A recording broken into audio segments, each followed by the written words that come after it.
way, before we get racing on the way once again for the afternoon, as we said, the rescheduled program down to 7 races for this afternoon. With the rescheduled program due to the winds. Once again, we thank you everyone on the residential.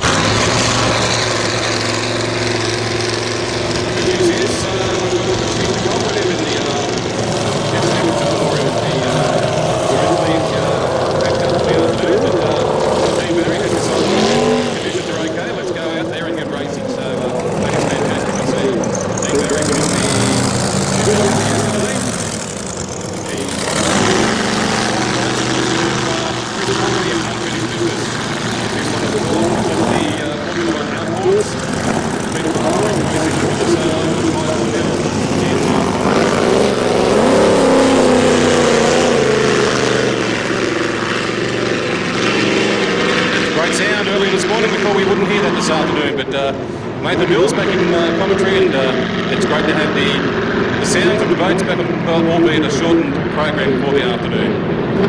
Yes, obviously an unfortunate situation with the weather here. That's obviously one of the unique things with powerboat racing. Obviously we've got rain to contend with, but unlike car racing, obviously wind affects our race courses so much more than our tarmac-based cousins, so that's very unfortunate. But it's a great testament to the local Tara Powerboat Club for persevering. Hopefully this breeze has dropped off. I think the tide topping out and sort of turning around has helped us a whole lot as well. Obviously when the tide goes against the wind, it causes a whole lot more dramas, but now that the tide's topped out and possibly already starting to flow back out, it's running with the wind and therefore has settled the course down a little bit. Obviously still a good amount of ripple on the water, as you can see. Great to have Dean Barry out there, because literally half an hour ago he was packed up and ready to head home. But this is one of the big trophies, of course, the Jeff Stevenson Memorial, so great to have Dean Barry. Also Joshua Davies all the way from Bundaberg, so we are hoping to have a lot of racing for Joshua, because it's a long way to come to be blown out. But as you said, Nathan, that does happen in powerboat racing. Rastus, Steve Rarity is there, also the other blown boat in this one, Chris Pugsley, in unfinished business, had a bit of trouble yesterday, so hopefully he can have some better results this afternoon. And also the two F1s in Kai Cornell in the 117 and Peter Barler in Crazy Duck. That is your field for the running of the Jeff Stevenson Memorial this afternoon in what can only be described as fairly tricky conditions. Yes, most definitely, but it's going to be great to watch this race. As you mentioned, running through those boats, we've got boards, 2 6 litres and 2 blown boats.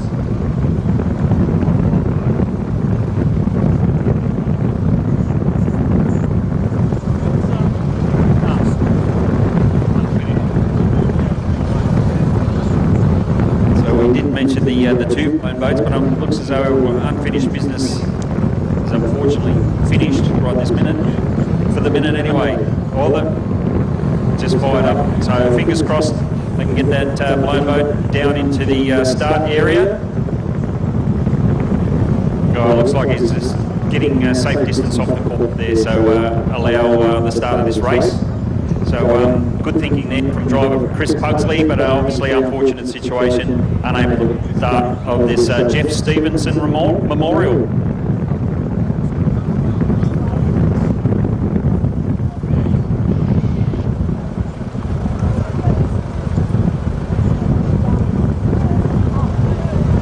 So we've got the white flag up and the remaining 5 contenders lining up on their way down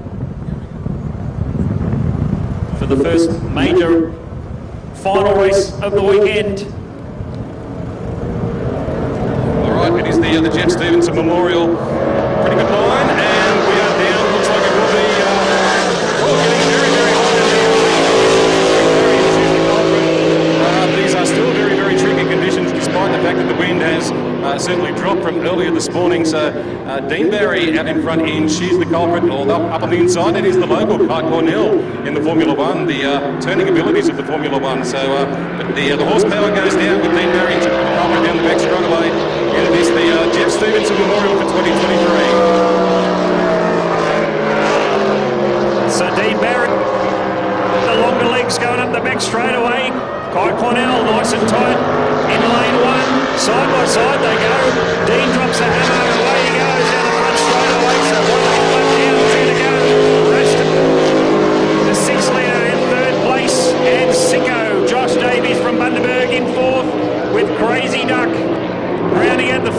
still pretty... He's managed to do a bit of a lane change, try and get the advantage over the top of the outboard tunnel, and he stretches the leg down the back straight away. 1.5 down, 1.5 to go. The Jeff Stevenson Memorial continues to be Dean Barry out in front in She's the Culprit. It's a great race for Kai Cornell in second. Very, very close at the moment for third and fourth. That's between Rastus and also Sigo. And rounding up the field at the moment is the F1 of Crazy Duck. To go and miss the Jeff Stevenson Memorial. Very, very fast. Not really slowing down at all. In very much improving conditions. Your Liberty Cup champion for 2023, Dean Barry out in front with around about 3/4 of a lap to go. Still pushing very, very hard though. Chasing very, very fast is Kai Cornell. And it is the sheer horsepower of the blown injected 6-litre blown injected. She's the culprit. Dean Barry out in front.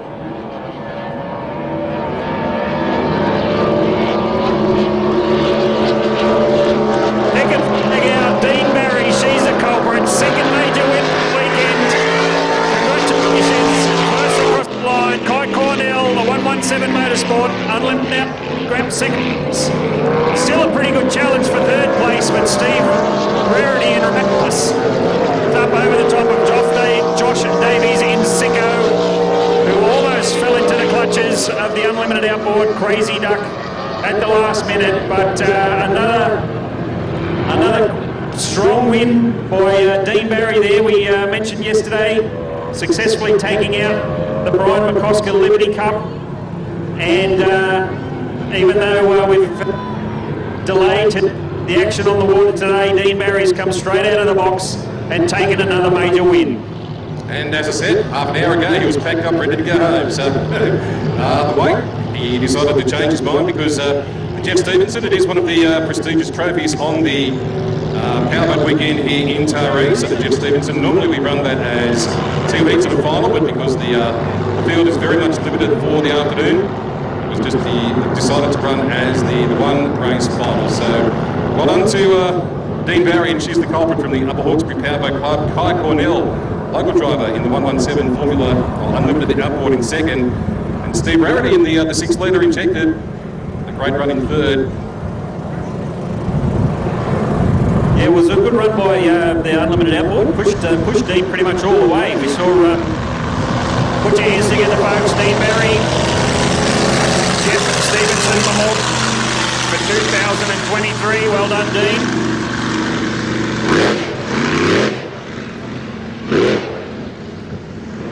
As Glenn just mentioned, we normally go through the process of qualifying heats and then a final, but obviously with the situation we've got today, we go straight into a final, and it was certainly well worth the wait.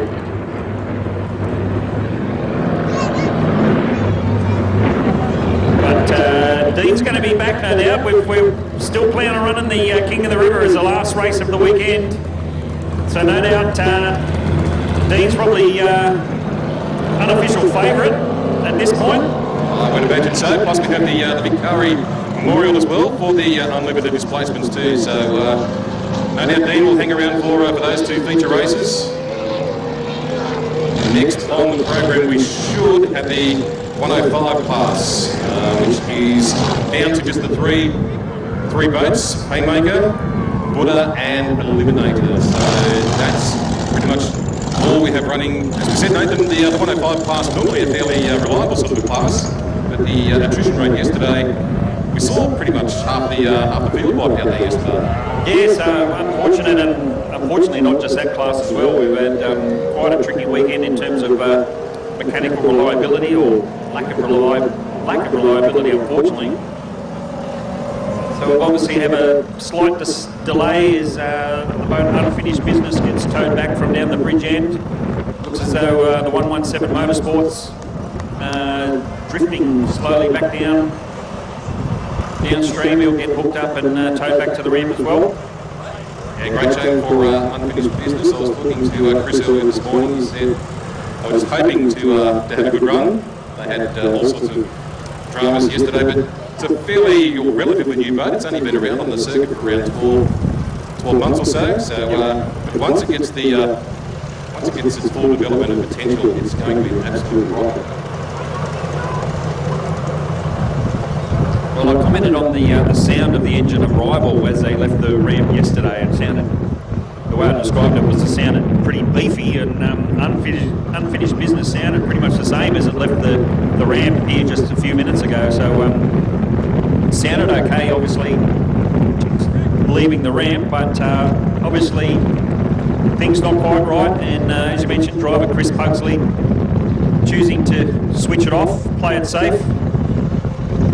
Although that Jeff Stevenson Memorial is quite a prestigious trophy here at Taree, obviously it's not worth risking terminal damage to a boat or engine, especially these highly tuned supercharged big blocks. So yeah, unfortunate end to that campaign. But we've still got a couple of big trophies to come, so fingers crossed. Look under the bonnet, so to speak. Try and work out what the problem is, and fingers crossed, we'll see that boat back out on the water a little later. As mentioned, the next race on the water will be the 105 mile an hour class.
boats heading out from the ramp.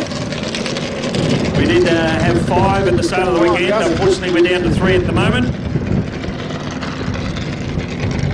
I touched on the basis of this class. You can actually run pretty much any boat configuration you want, whether it's inboard displacement, inboard hydroplane, or even outboards. You can actually run in this class, but as long as you stick to 105 mile an hour overall sort of maximum speed capacity, or each of these boats run GPS units in them to make sure they do not go over 105 mile an hour. So it's probably the one of the sort of simplest or most basic, if you want to call it that, in terms of class rules. So engine capacity and engine configuration can be pretty much anything you want, as long as it's not supercharged or turbocharged, and as long as you keep it under 105 mile an hour. So there are actually, in powerboat racing, there is actually a couple of other slower classes as well, if you want to call it that. They, some of the club days run 85 mile an hour class and even 75 mile an hour class. So that's pretty much your entry level race class right there. You can get into powerboat racing pretty much with a relatively standard ski boat if you want. Obviously there's some key safety elements to the drive line and the ignition system and things like that, and obviously the race gear you have to wear as the driver. But overall, it's a really good class to get yourself into speedboat racing, powerboat racing, and then as you progress and potentially build up speed, and especially if you're doing engine development or engine changes, get a few more horsepower in there, you can step up, like I said, from that 75 mile an hour class. Some clubs run 85 mile an hour classes, some clubs run 95, and then 105 is probably the limit in terms of the speed capacity classes.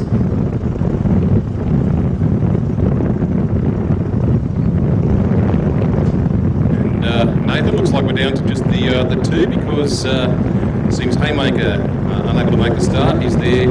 He's actually on the water, but he just can't get the engine fired up. So great shame for Gus Beavers in Haymaker, usually one of the front runners in the 105 class. So just the 2, that is, and also Anthony Nibbs in an Eliminator. Haymaker still trying his hardest to get it going. Great news, and no doubt he and also Tony Willis in Buddha will be the 2 front runners in this one, with Anthony Nibbs in Eliminator, the 3rd boat in the 105 class. And as you said too, Nathan, very competitive, but also very friendly in the pits. They help each other out in this class, as with a lot of the classes as well, but because it's more of a budget sort of a class, they do help each other out a lot with spares and accessories and knowledge and everything, basically. Yeah, most definitely.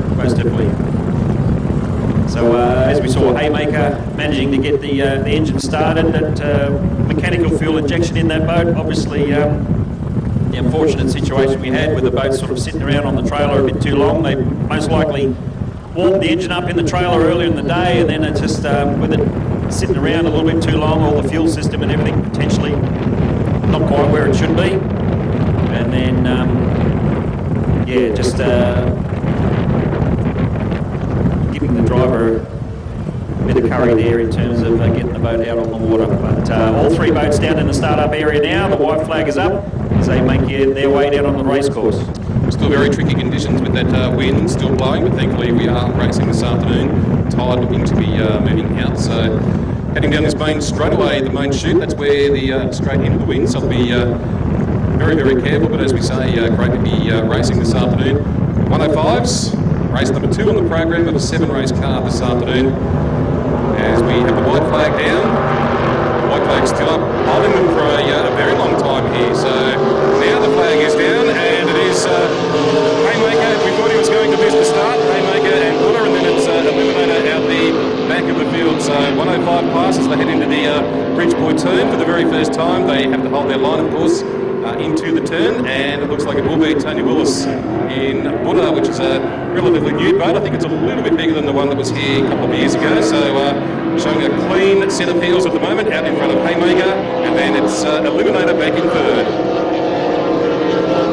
It looked as though it was going to be well worth the effort for Haymaker to get back out there. He got the nose in front just after the flag drop, but here we go, nearly one lap down, and Tony Willis in Buddha gets the nose out in front, gets to squeeze the power on very smoothly. That boat running pretty much dead straight, dead flat, very well behaved on this water. You can see Haymaker, a little bit of blue smoke. Hopefully that's just a little bit of extra oil breathing a bit too hard. And not a major problem, but looks as though it isn't causing that much of a drama just yet. But Buddha, way out in front at the moment. He's pretty much getting close to that limit of 105 miles an hour, I think. So we'll keep an eye on that. But a good strong run from the boat, Buddha.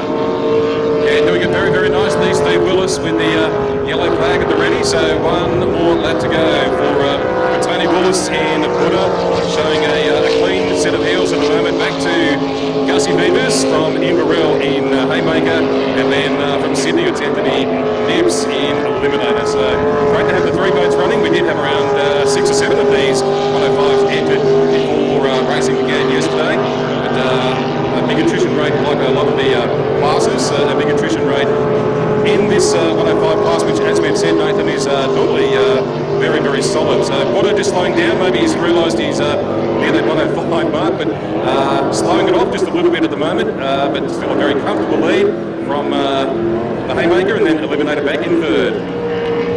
Yes, no doubt Tony, when he got down to around the bridge end turn and heading up the back straight, he would have seen just how far back Haymaker was. So deciding to take it a little bit easy down the back straight. But comfortably takes the win over the top of Haymaker and Eliminator. So the 105 race run and done for Buddha. Haymaker comes across the line, and Anthony Nibbs in Eliminator, rounding at the bottom turn, heads into the straightaway for the final time, and into the breeze. Third place.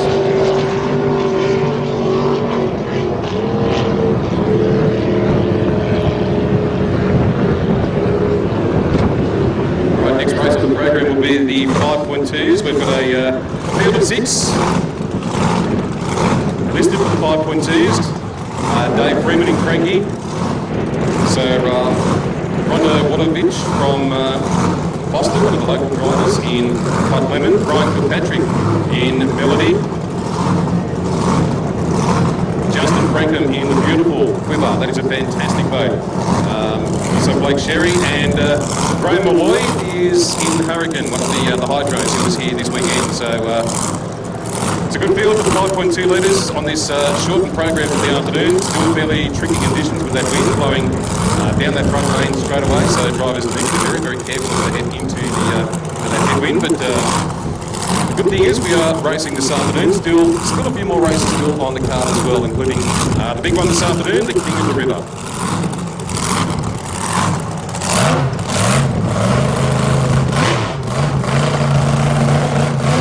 So the 5-litre displacement boats at the ramp.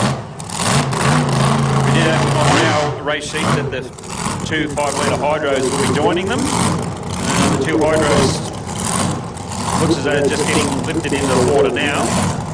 So it's still going to be a couple of minutes if they run the 5-litre boats as a combined race.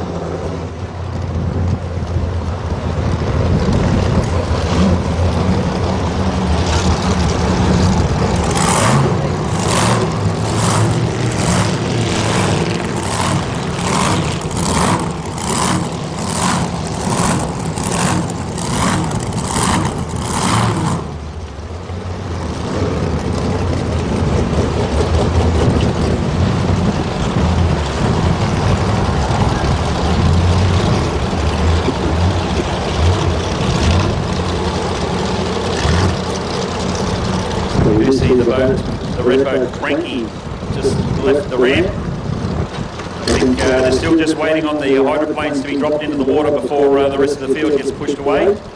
The red boat Cranky just back on the water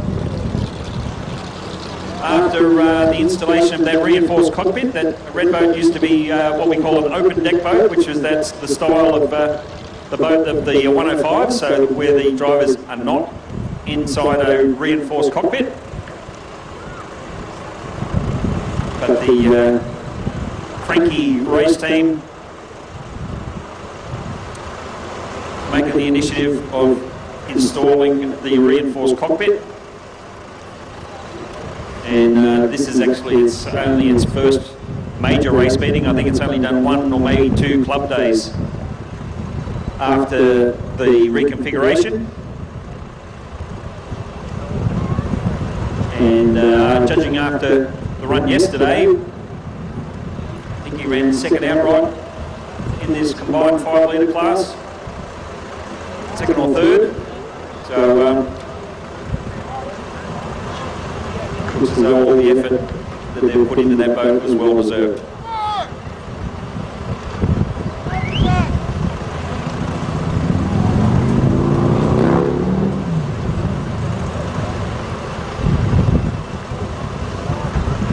The hydroplane Hurricane just unhitched from the crane.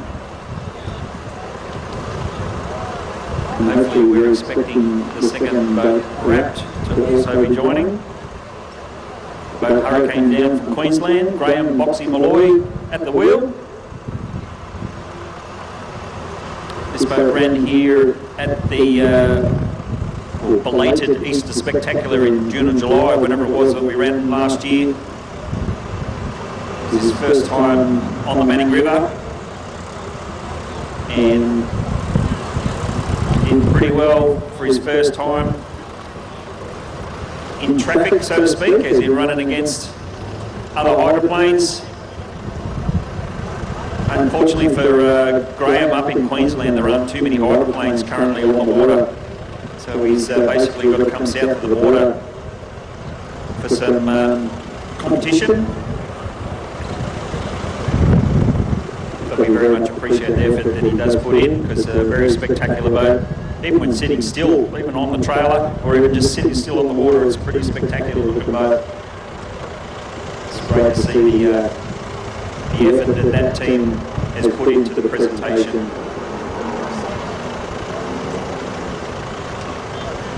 You could almost say almost as much as what the Quiver team put in.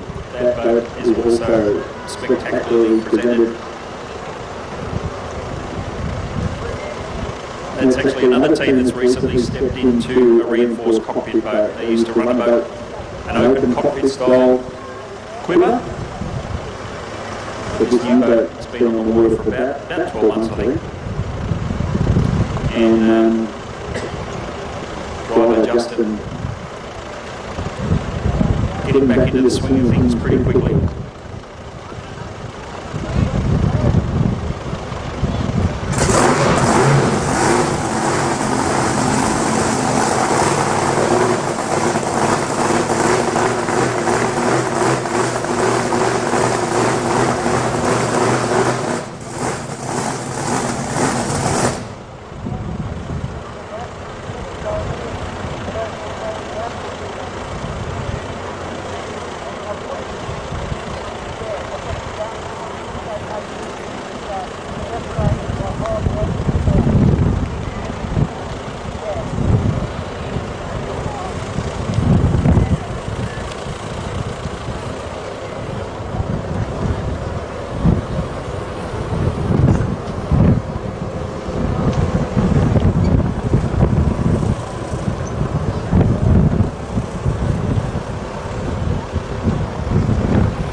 The second one of the hydroplanes, Wrapped Racing, being lifted into the water.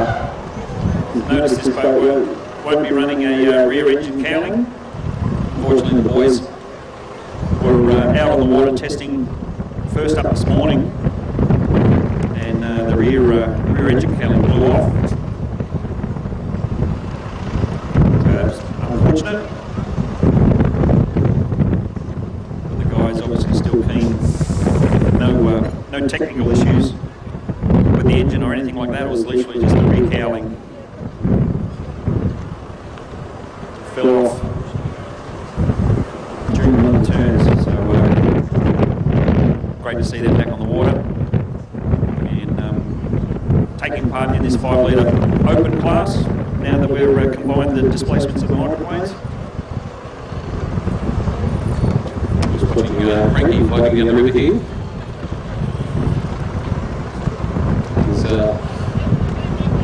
The other quick 5 litre boats as well, and moving actually fairly quick as we can see at that tide. Moving out tricky conditions as we've said through the afternoon, and it continues to be tricky conditions as well. Still a couple of the feature races to come, including the big Curry Invitational, and we wrap it up with the King of the River with the final race this afternoon. So as we said, it's a much shortened program. We do appreciate crowd hanging around on the riverbank for the afternoon and right through the morning as well. We thank you for your patience.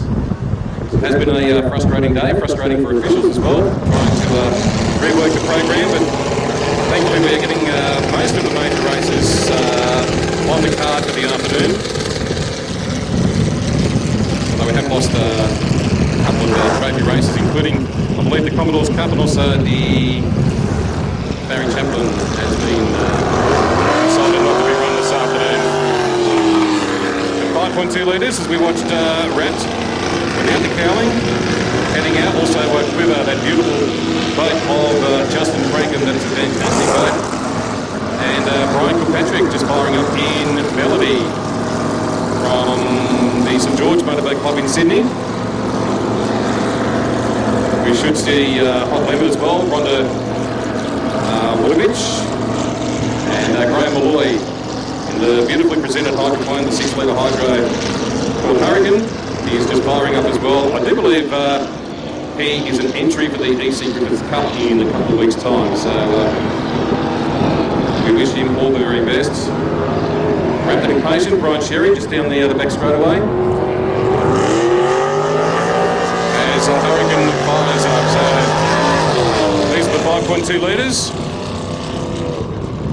Race number 3 on the program for the afternoon. Dave Freeman in Cranky, Rhonda Woodovich in Hot Lemon, Brian Kilpatrick in Melody, also Justin Franken in Quiver, beautiful looking boat, Blake Sherry in Rapid Impatient, and also Graham Malloy in Hurricane. That is your field for the 5.2s.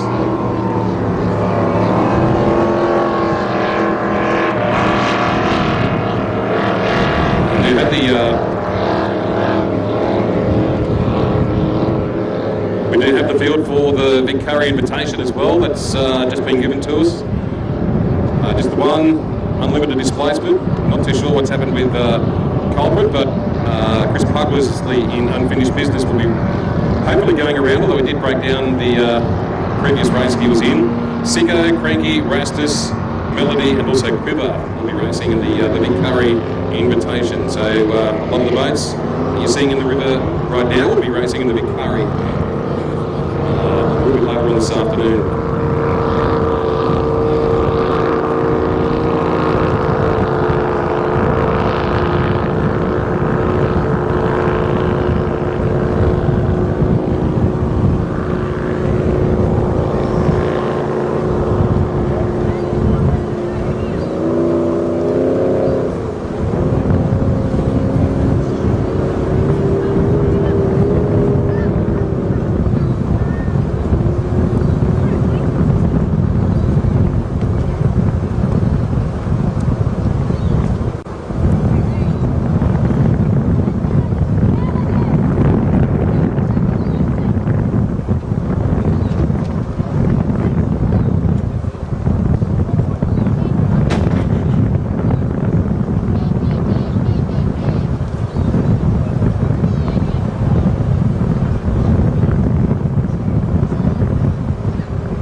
in the milling area up in what they call Blackfoot Bay.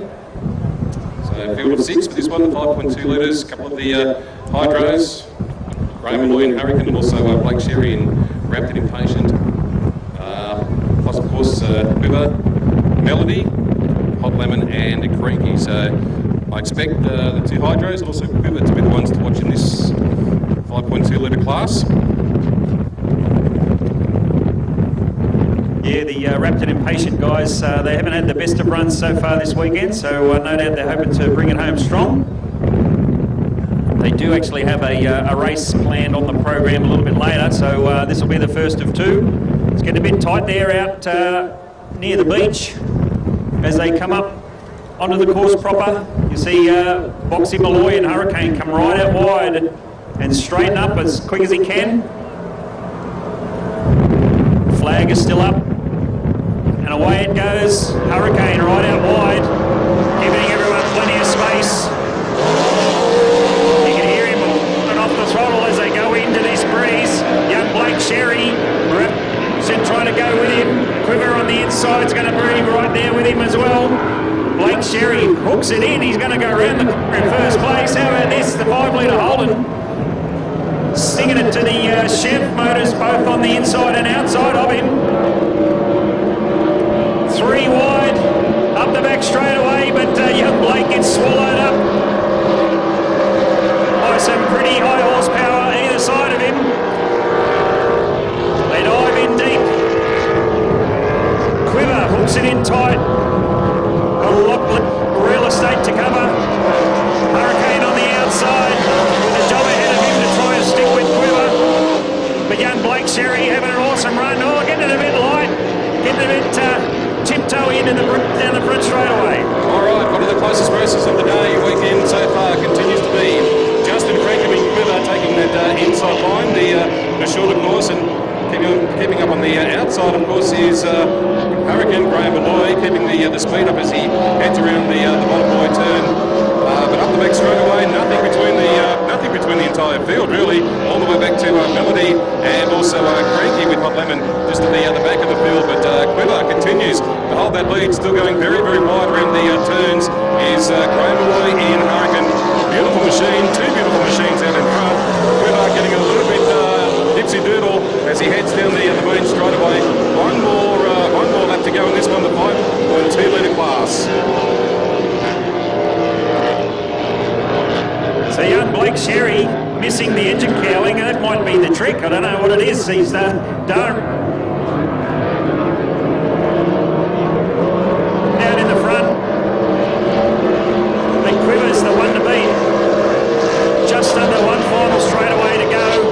Graham, Boxy Malloy and Hurricane trying to do the best he can, but being in that big hydroplane, he can't turn anywhere near as tight as what the displacements can. So congratulations, Justin Frankham in the line in first place. Boxy Malloy and Hurricane in second. Oh, Melody snug up the inside of a Rapid Impatient, but Blake may well have taken back third place right on the checkered flag in front of Melody, who managed to get out in front of Cranky. Crank might have backed off a little bit in that last lap for whatever reason. And Rhonda Wadovich in Hot Lemon rounds the final turn, heads into the final straightaway to grab the checkered flag. Rhonda was hoping to have dare I say, a bigger, better race engine to run in this weekend, but unfortunately wasn't ready in times. What they call their small motor, in inverted commas, in, bunny ears, as you say it. But obviously a very reliable engine nonetheless. The 5 litre class holding themselves up very well this whole weekend. Still 5 entries come Sunday afternoon. Do expect these guys to have one more run this afternoon as well. No doubt just for the King of the River. Yeah, a couple of these guys will be, I believe, backing up into the big Curry Memorial. So we will be seeing these guys on the river again a little bit later on this afternoon. Great drive though, Justin Frankham in Quiver. That is a fantastic boat, beautiful looking boat. As I said, he was in the open deck.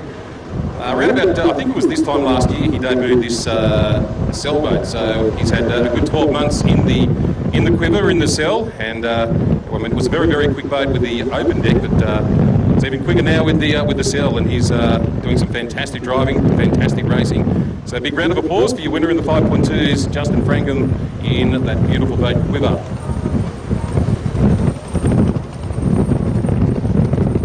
Yes, it's funny, some drivers have certainly spoken of some intrepidations and things like that in regards to stepping into a cockpit boat. They're a little bit worried about being strapped in and enclosed and things like that, but most drivers that have made the transition, they basically say they never go back. Basically, the real advantage is that because you are strapped in, you're not bouncing around in the seat, you're not getting thrown around from this side and that side, back and forward. You're literally strapped into place, so you can actually control the boat a whole lot better. They do actually go into the corners a whole lot faster as well. They don't hold back with the corners. Back in the days with the open decks, they did sort of hold back a little bit, but as you say, Nathan, they're strapped in, they've got the oxygen masks, so they really do hook into the corners, and we know how fast they are down the straights as well. So powerboat racing these days, it is so much safer than what it used to be, so it's in good hands.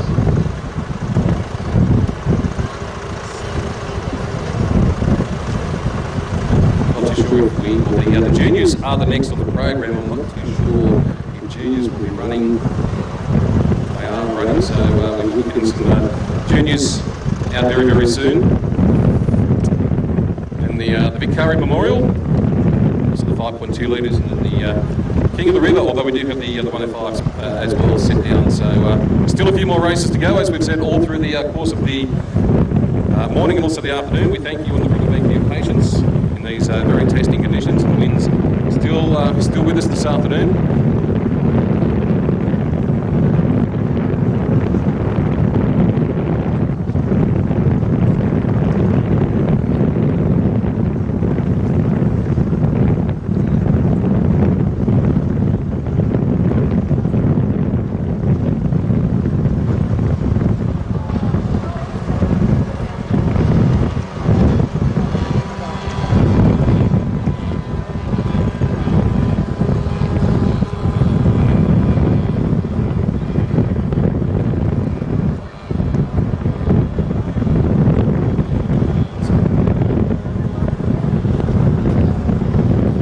Junior boats out on the water. Formula Future is another name for the classes, but the junior racing is split into 3 different categories. We've got J1s, J2s and J3s. The J1 boats, they're the smallest ones. They're powered by a 6 horsepower engine, and the drivers are aged from 8 years of age. You can start the J1s. J2s is the next class up, where you can actually run 9.9 horsepower engines, and the drivers are a minimum of 10 years old. Run all the way up to the age of 16 in the juniors, so even in the J2s you can run being older.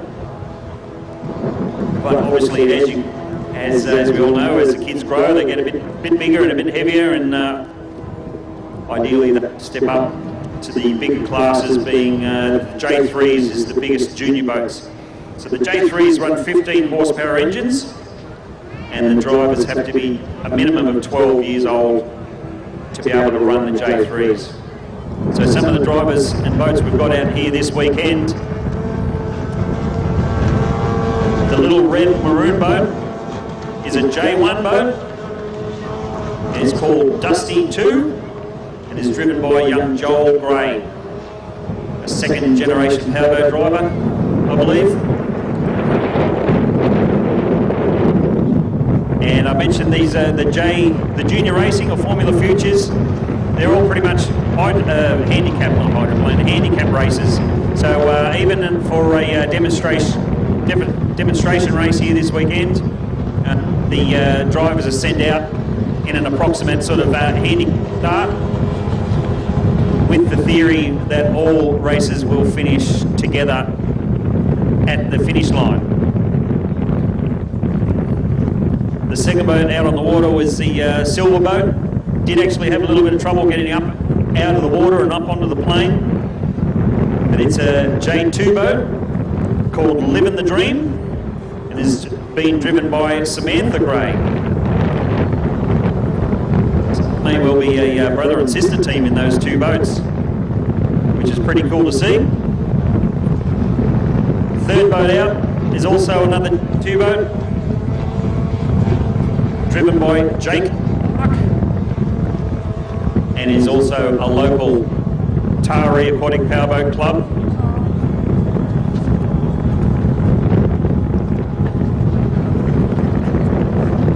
There's my rock thing just blew away in the breeze. I'll pick that up again. The next boat out on the water was one of the J3 boats. So that, as I mentioned, J3, driven by 15 horsepower outboards. Lil Holeshot, driven by Fletcher Donnelly. And then the fifth boat, another J3, also another one of the local club members.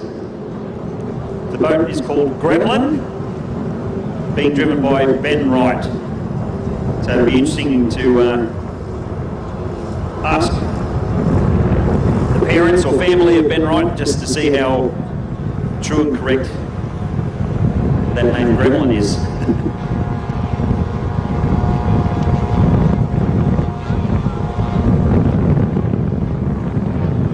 So the boat's actually coming down for their second last lap. They've grabbed the yellow last lap flag. So as I mentioned about the handicap starts, that the little red boat, the Dusty 2, headed out first. It's obviously the slowest boat, especially being the smallest J1 boat, or being a J1 boat is the smallest boat, running the least horsepower. As we mentioned, 6 horsepower engines in the J1 class. You see young Joel being overtaken by the blue boat, courtesy of the approximate handicapping. The handicap timings based for the proper race days. And like I mentioned, they do have state championships and national titles for these junior races. And as you can imagine, the handicapping has to be pretty much bang on.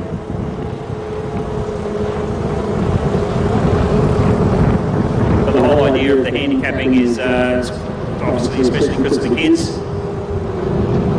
you don't have to have the fastest boat or the fastest engine. You just have to be pretty consistent.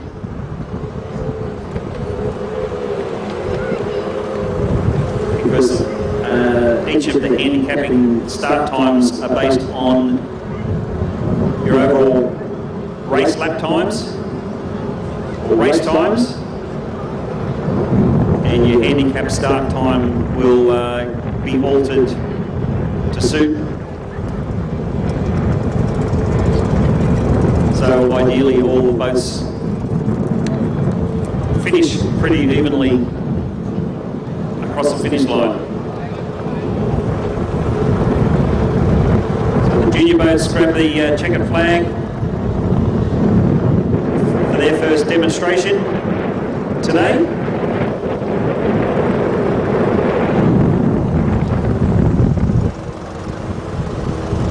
And we'll just wait and see. I must admit, I'm not too sure whether the junior boats are going to be able to have another demonstration run a little bit later in the program. So it will depend on how all the other boats are tracking for their preparation in some of these other major race meetings coming later on.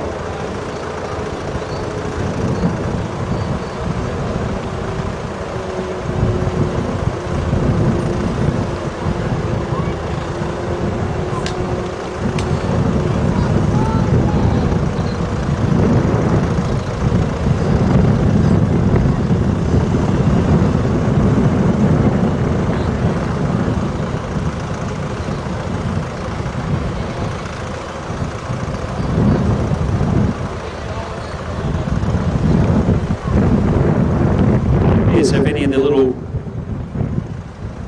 our younger junior drivers and spectators, boat racing fans on the bank, like what you see, come and talk to one of the Taree Aquatic Powerboat Club officials, or even one of the existing race teams. No doubt they'll be more than happy to give you a bit of a rundown on how you're able to get involved.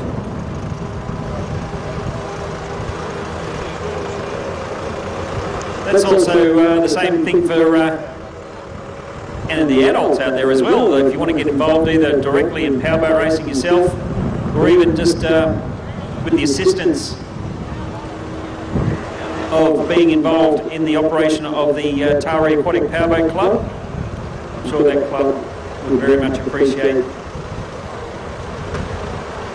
any new helpers and volunteers that would love to get involved, and obviously especially any new boat racers who want to get involved in boat racing. No doubt the local Taree Aquatic Powerboat Club will be able to point you in the right direction of any suitable classes, help you out with the safety gear you need, point you in the right direction there,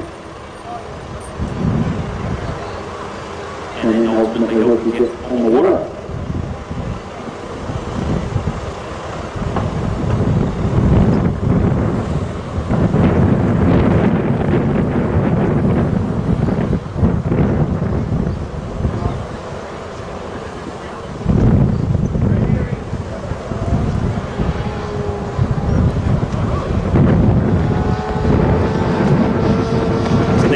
Junior boats, or Formula Future is one of the other names they go under, heading out for their second demonstration. The two smaller J1 boats were out there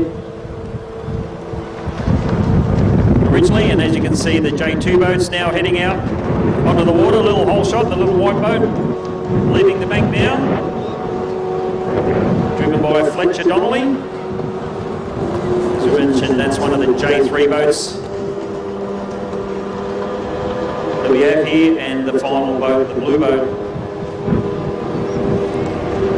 being driven by Ben Wright, called Gremlin.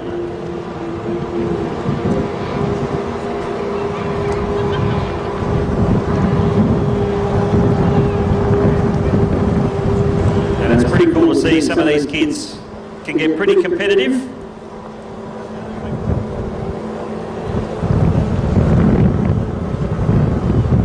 But it's all in good fun.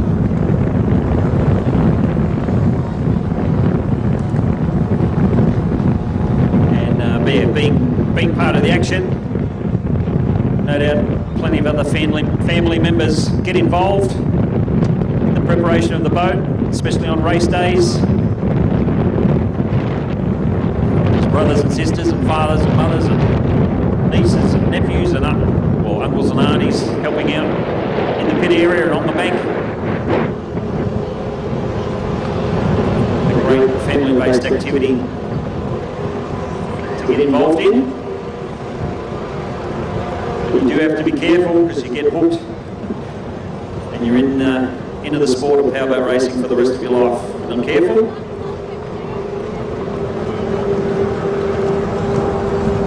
which is a pretty cool thing.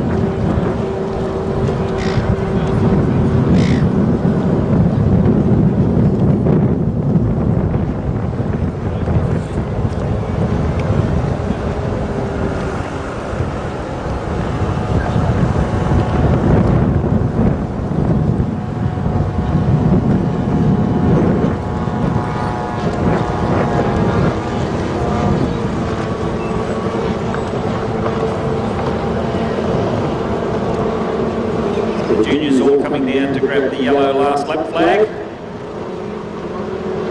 The little maroon boat, dark red boat, driven by Joel Gray. The boat called Dusty 2.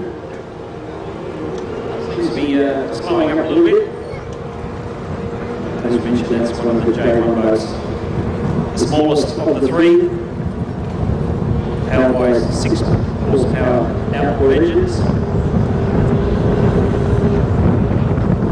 Drivers must be minimum age of 8 years old. So very much controlled conditions. The the kids are trained, if you like, with all the relevant boat racing rules and flags and what they need to do in the operation of a race event. That's before they're allowed out on the water. Get a bit of training and coaching from the officials and other teams.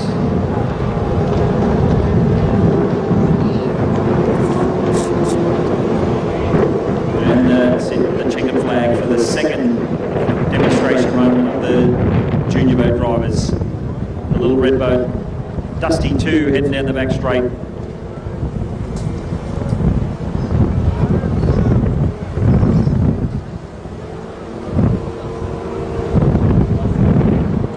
These bigger, faster boats will head back into the bank and await their next handicap start. I'll most likely have one more demonstration run.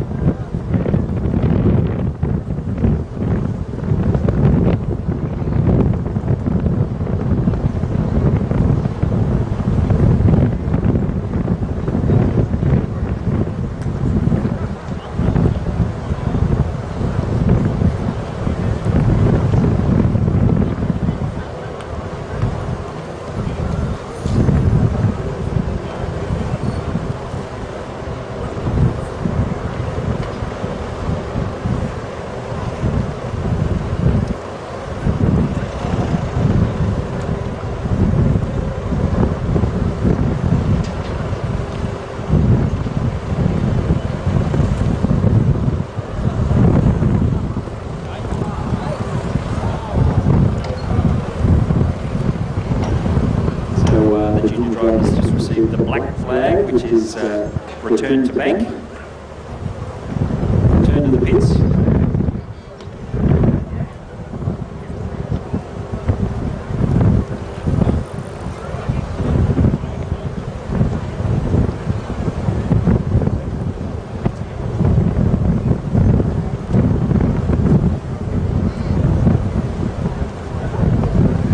Looks like we've got the big GP hydroplane warbird preparing to have another run. Set up directly underneath the crane.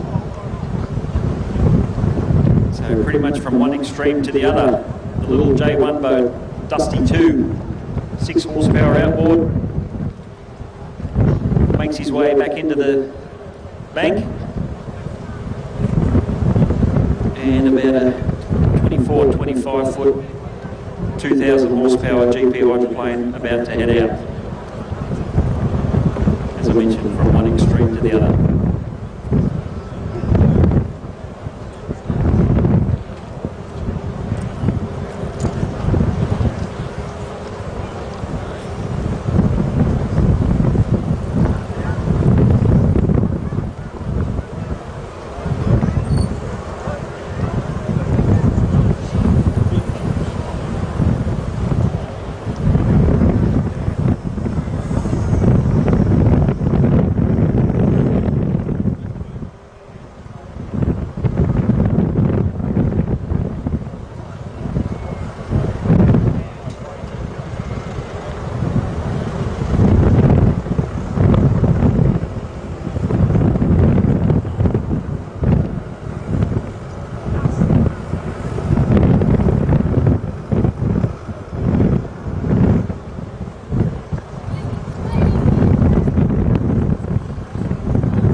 Speedboat Warlord get lifted into the water.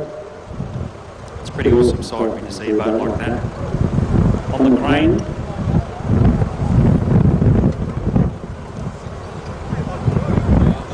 And the best part is knowing what's next in terms of this big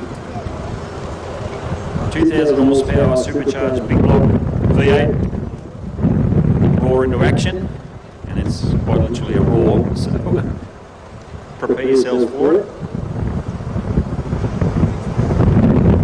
And this boat capable of speeds up to about 150 mile an hour on the Manning River. Obviously he's going to have to treat these river conditions pretty carefully, especially coming down the front straight into the wind.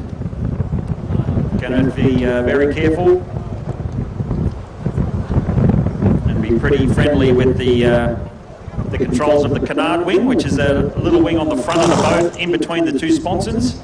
The canard wing is adjustable, and as conditions require them, he can tilt that up and down. Basically, when he tilts the canard wing up, it directs the front of the boat back down onto the water.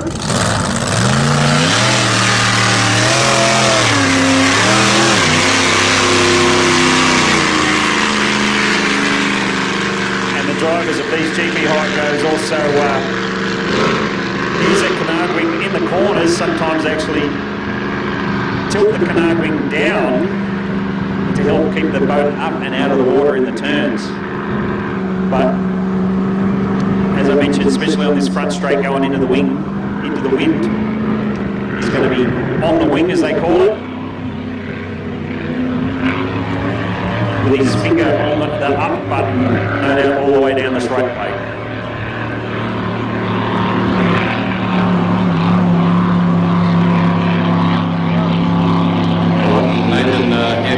Just as you mentioned there, about 270, 280 kilometres an hour these GP hydros are capable of. We won't be seeing those sort of speeds here, but 2 weeks' time, the EC Griffith Cup is on. Warlord, one of the favourites, will be up against the likes of Grant Harrison in GP1. The Holly Boys as well, plus a fair number of displacement boats as well. So that is on in a couple of weeks' time, so this will be a good test out for Troy, in fairly similar conditions to what he will be experiencing at Yarrawonga in a couple of weeks' time. So if you're lighted up down this front straight away, we might just sit back and enjoy, listen to the sound, enjoy the sound of this magnificent piece of machinery. Troy Marlin.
professional commentary needed, is there? You just sit back and take that in. How awesome is that? Yes, you just sit back, enjoy the noise, and you get the fumes, the petrol smells now as well. But imagine that in a couple of weeks' time there at the East as well. Against the likes of 3 or 4 of those GP hydros. Namely one GP1 in Grant Harrison, who they may be watching the stream this afternoon and thinking, wow, the Warlord is looking very, very fast and also very reliable too. He's done quite a few laps today, yesterday as well, and no engine problems or anything. So going into one of the probably the biggest race in Australasia, that being the EC Cricket Cup, he's fast, reliable, and no doubt will be one of the favourites as well. So great to see Troy Marlin in the big Warlord. Game on, I think. Glenn? Certainly will be game on. Yes. And looking forward to it as well. So we'd love to see Troy win. Just a reminder too, if anyone is still a little bit peckish this afternoon, Tari City Bulls still got their canteen operating, plenty of food and fuel available. So please make your way up to the Tari City Bulls, their canteen, all sorts of food and sausage rolls, sausage sandwiches and steak sandwiches. Plenty of drinks available as well. So grab some of the food before it all disappears there with the Tari City Bulls.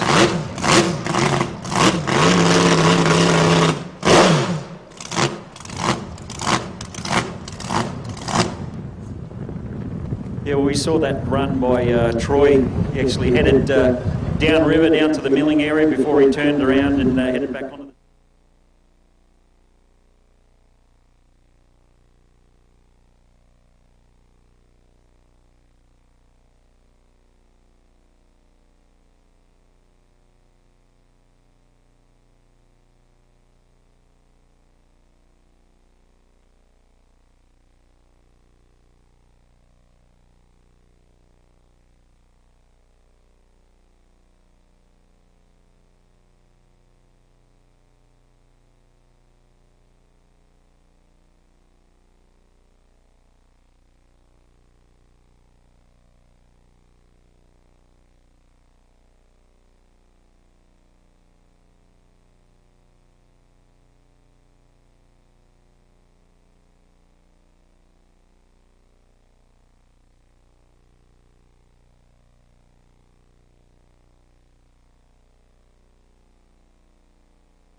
Pugsley in unfinished business.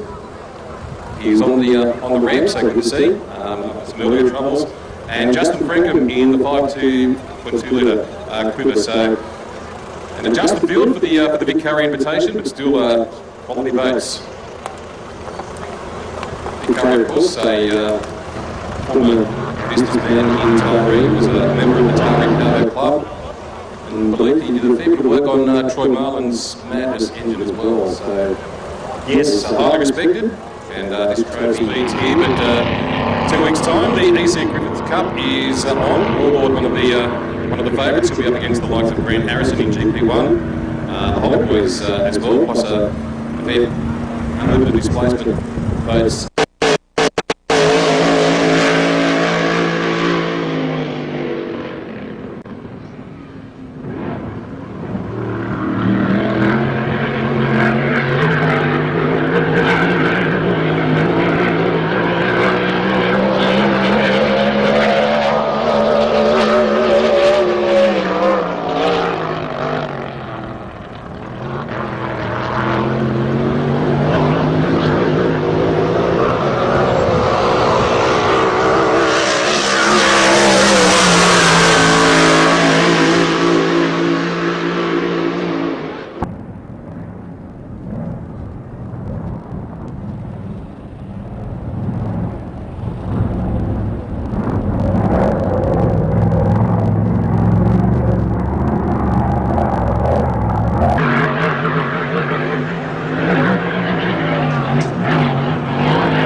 even though Chris is involved heavily with the Dargle Valley Boat Club and tied into the Smith family down there, that family and that property been had a bit of a tough go over the last couple of years thanks to a number of floods on the Hawkesbury River.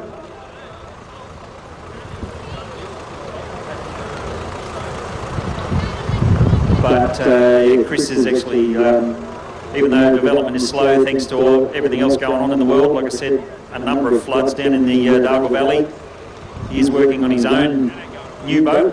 I believe it's going to be called Oxygen Thief again. But in the meantime, he's been invited to drive Shenanigans, and also lucky enough to get to pedal this unfinished business.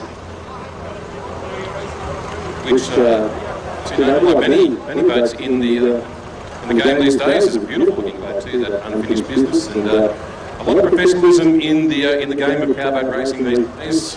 Quality finishing, quality paintwork. I mean the quiver. That is a spectacular looking boat as well. Yep. So they're really stepping up, which is great to see. Yeah, you can see pretty much all of these boats line up on the ramp. They're all presented amazingly well. And just touching on the, mentioning the Dargle Valley, the Winter Spectacular is probably the next major race meeting. Sure enough, the EC Griffith Cup event down at Yarrawonga in a couple of weeks' time, but after that, probably the next major race meeting in New South Wales anyway is the Winter Spectacular down at Dargle Valley on the June long weekend. So it's been the first time it's been able to run in a couple of years, quite literally because of floods and other dramas. But the Smith family hard at work in getting the grounds ready for the Winter Spectacular. And no doubt they very much appreciate the participation and entrance from the boat racers, but obviously also the spectators as well that are able to get on down to Dargle Valley for the June long weekend.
Curry Memorial.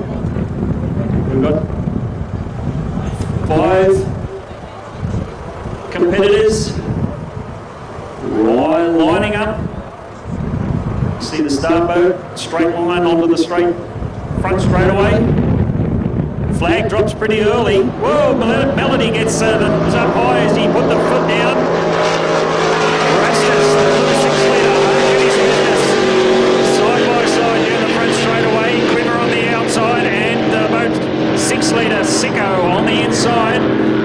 go into the bridge end turn for the first time. Sicko gets a nice and tight line, gets the nose probably back out in front, but just for a moment as Rastus gets out in front, the 2 6 litres over the top of the unlimited displacement at this stage, and the 2 5 litres a little bit further back, down the back straight away. So Rastus in lane 2, Sicko on the inside in pole 1. Comes out of the turn, side by side, 1 lap down, you can throw a blanket over these two. Unfinished business. In 3rd place, but it's all the action out in front. Alright, so it continues to be Rastus side by side. Unfinished business looks like he's broken down. Based on sheer horsepower, it would have been unfinished business, but he's been sort of running mid-speed more or less, but has come to a stop at the Bridgeport turn. So it continues to be great race out in front between these two, Rastus and also Sicko, all the way from Bundaberg, and then Quiver in 3rd position. It is the Big Curry Memorial, the Big Curry Invitational for 2023. Got a red flag on the course. Red flag, so the officials, it looks like they've decided that unfinished business, well, now they've pulled the red flag away, so not too sure what's going on there. They did have the red flag out, but they pulled it away. Unfinished business in a bit of a dangerous spot, but the race does continue. This is the final lap of the Big Curry Invitational, and it's Sicko and also Rastus. This has been a fantastic race, Nathan.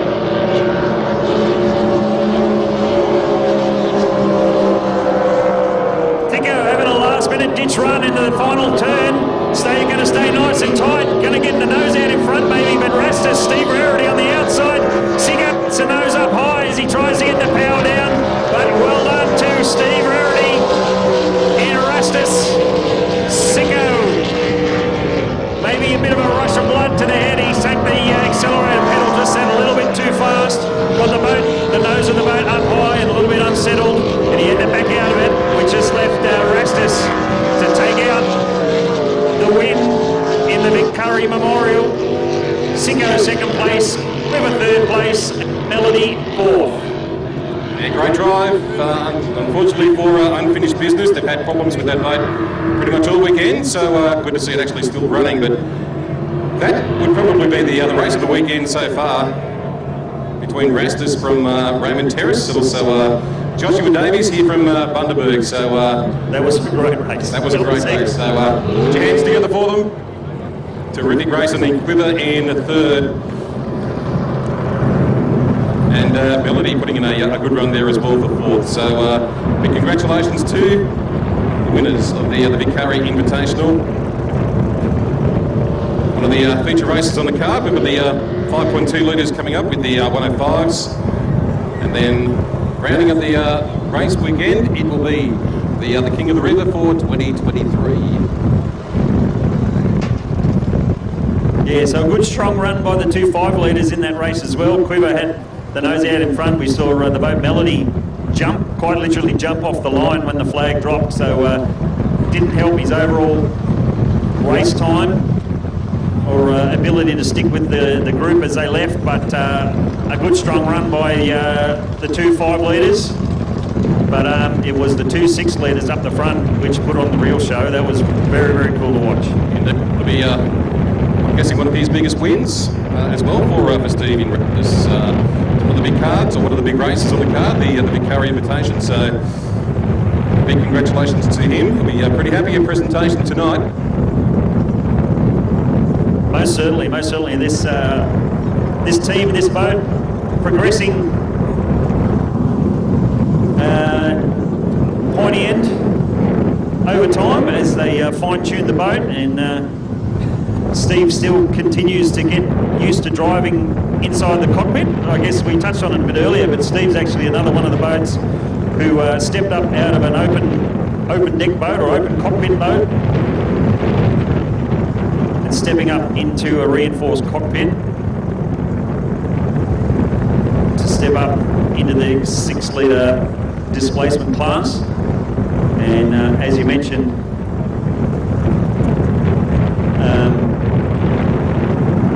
just getting better and better with each race event, and the proof is in the pudding right there, folks. Managing take out the win. But in a great way, he was pushed all the way by Josh Davies in Sicko. And as we mentioned, a great race and some excellent racing action on this Sunday afternoon for the Curry Easter Classic.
Anyone still feeling a little bit hissed this afternoon? Taree City Bulls, half price food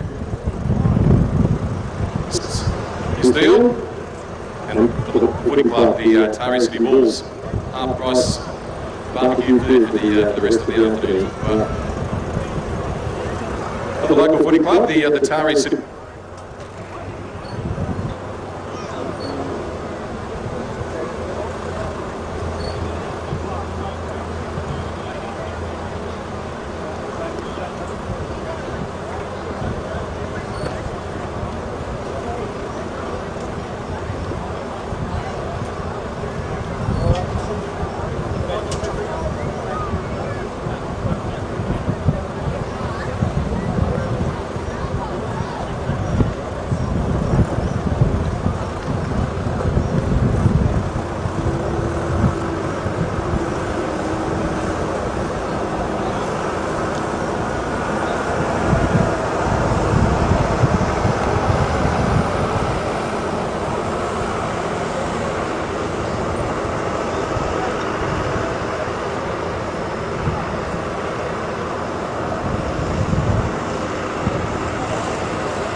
folks heading to the pointy end of the weekend. The 105 mile an hour class about to go out onto the water. Then the 5 litre boats will be out there. And then King of the River. We're yet to see the final entry list for King of the River, but it's basically the fastest boats from all weekend. Still with us. Yep. Still left standing. So it's one of the feature races on the program each and every year, the King of the River. So shouldn't be too long before we do get the field, but as you say, we've got the 105s ready to head out for their final race of the afternoon.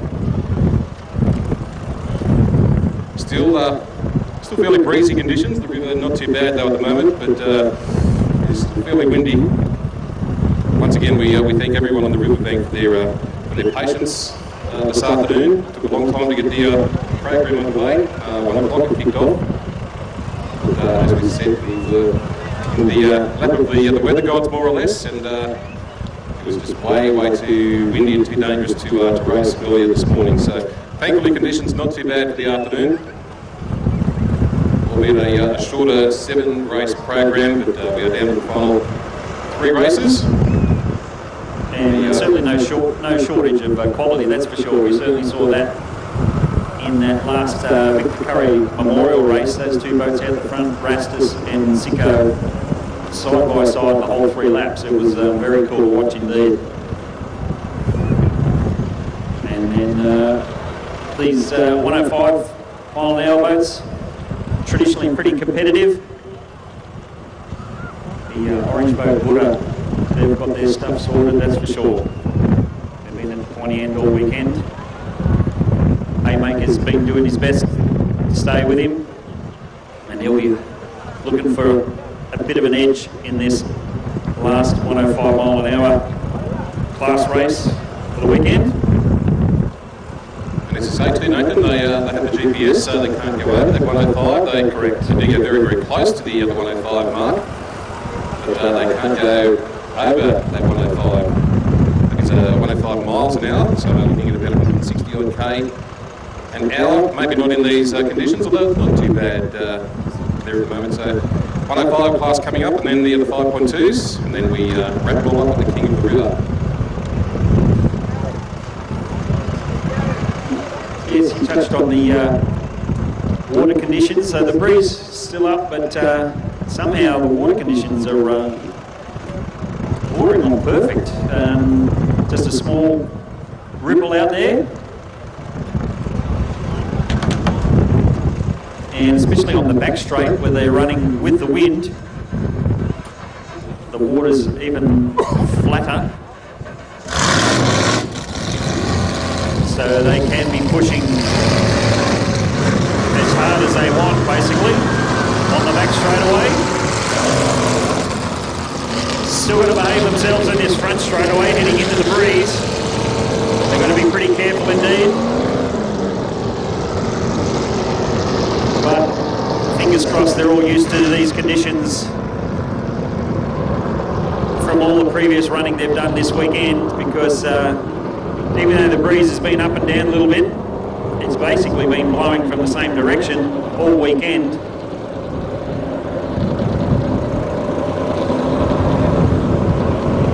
So these guys should be able to behave themselves, Doris, with these water conditions.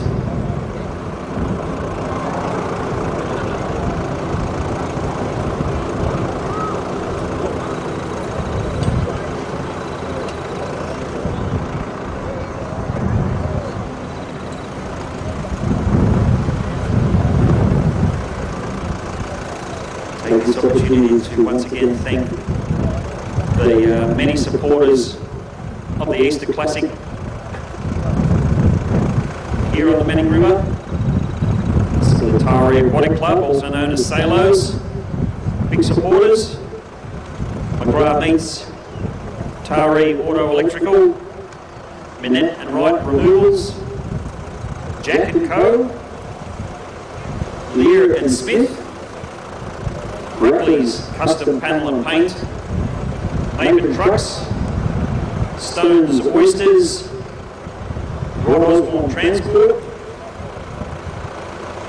Randville, I believe they've actually had a bit of a display on over in the spectator area as well, Brisbane Marine, Manning Valley Automotive, Taree Fisherman's Co-op, Petrie's Hardware, Curry Brothers Engine Reconditioning, Thompson Bodyworks, J.R. Richardson Sons, Todd McFarlane and Graham Tisdall also supported the club,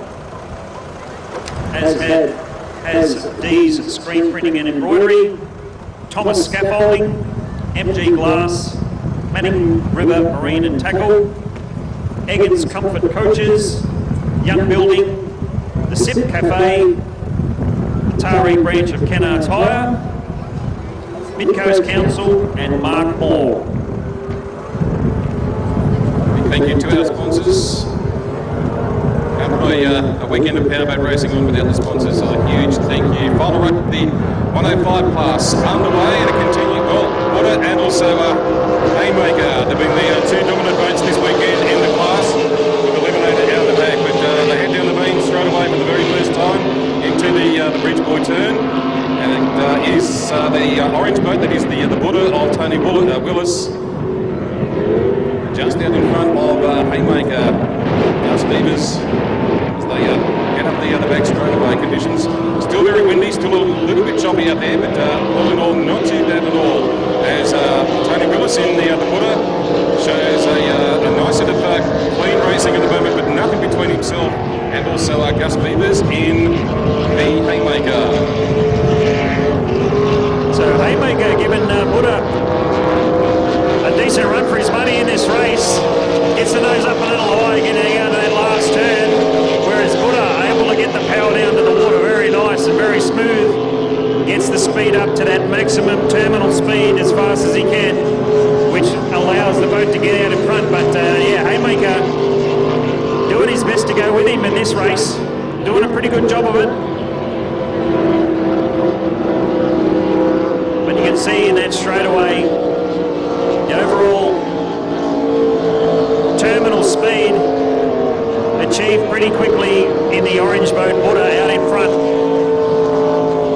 It's pretty handy of getting that boat around the corner at a pretty quick rate as well, so which helps no end, because as we mentioned, a maximum speed of 105 miles an hour in this class, but obviously the faster you go around the corners, even better.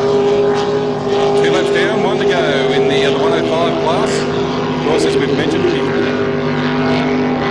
they can't exceed that 105 miles an hour. Looks like Tony Willis has come to a bit of grief in the bottom boy corner. He has pulled out at a handy lead, but it looks like some sort of mechanical issues has plagued the Buddha boat of Tony. He's been running very, very well all through the weekend, but final race, final time around that Bridgeboy corner, and he's come to a little bit of grief, so hopefully not too much damage with the engine in Buddha. So that leaves a pretty handy lead, very comfortable win for, well, it will be a comfortable win for Gus Beavers in Haymaker. He's well clear of Eliminator with Anthony Nebbs in second, but there's the winner, the final race of the 105 class for the afternoon. It is Gus Beavers in the Haymaker. And still a fair way back before we get to Anthony Nebbs in Eliminator. And a great shame for Tony Willis in Buddha. He's been one of the standout boats in the 105 class. But final race of the day, and the engines decided to pack it all up. So hopefully nothing too major, because I believe they've got a couple of in a couple of weeks' time. The 105s have got a big race meeting happening as well. So Eliminator coming across the line in second. No doubt about the winner for the final race of the 105s this afternoon, and that is Gus Beavers in the Haymaker. So round of applause, put your hands together for them. They've done a pretty good show over the weekend, the 105 class. Yes, unfortunate end to the weekend's campaign by Buddha. Basically won every 105 race throughout the weekend except for this one. So unfortunate there, but Haymaker was there to make hay while the sun shines, you might say. Bad pun, I know, but anyway. No, we'll take it. Well done to him. That's a well done. Gus Beavers in the Haymaker. I believe they had the 105 championships, which is happening at the East England Cup meeting. So hopefully they can get Buddha repaired just in time for that meeting, which is not too far away. Yeah, I was having a chat to the Buddha team earlier this morning, and the engine builder or engine tuner, he was there, and was talking about how happy they were with his boat and how well it was going. So yeah, unfortunate end to the weekend's campaign. But yeah, no doubt they'll get that sorted out. So the Buddha boat will be back out on the water in the not too distant future.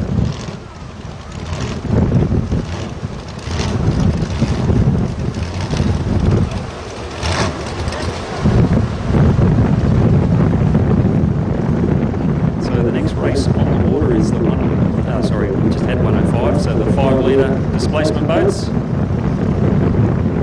should be coming out next, and then we're just waiting on the entry list for the final King of the River, the final race of the weekend.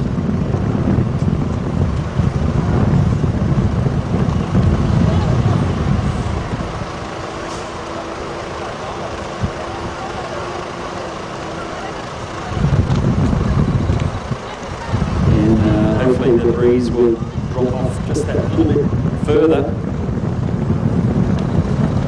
as the minutes tick by, so we can have the best conditions possible for the final race of the day. But we're going to get through the 5 litre displacement class first. It might be 5 litre open. I think the boat Wrapped Impatient will be joining. It'll be interesting to see whether the Hurricane hydroplane that runs in the 5 litre, or whether it's been invited to run in King of the River. We'll be interested to see that.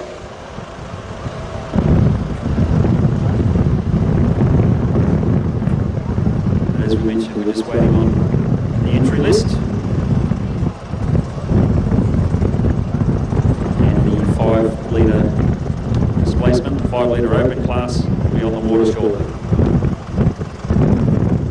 Still no field for the King of the River, Nathan, so I think they're deciding, or just seeing who's actually standing before announcing the field for the King of the River. We've just got the 5.2 litres to go, as you said, and then the King of the River. So normally by this time we would have a field. The officials would have released the field for the King of the River, but broken boats this weekend, which is a great shame. A lot of expensive breaks apparently too, so hopefully they can back up in the very near future and get all those boats repaired. But 2 races to go, King of the River, and as soon as we do get the field, we will certainly pass it on. But a big thank you once again to all the spectators who've hung around this afternoon in very trying conditions earlier this morning with the wind. We've said it right through the day. We thank you for your patience.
The 5 litre open class, final race of the weekend. Just getting ready. Got the boats Melody, Hot Lemon, Cranky, and Wrapped and Impatient, the hydroplane. Doesn't look like Hurricane is getting on the water for this 5 litre race, so that is a bit of an indication Hurricane might be getting ready to partake in the King of the River. We'll wait and see. We still have, we're still waiting on the official entry list for that. We will bring it to you as soon as we know. But the fact that Hurricane Racing is not running in this 5 litre race is a bit of an indication it may well be taking part in the King of the River. Hopefully it's that. Hopefully there's no dramas. Young Blake Sherry at the wheel of the now white hydroplane Wrapped. Managing to get their engine EFI computer problem sorted out. And the engine itself's having a bit of a rebuild, as well as the reconfiguration of the boat itself.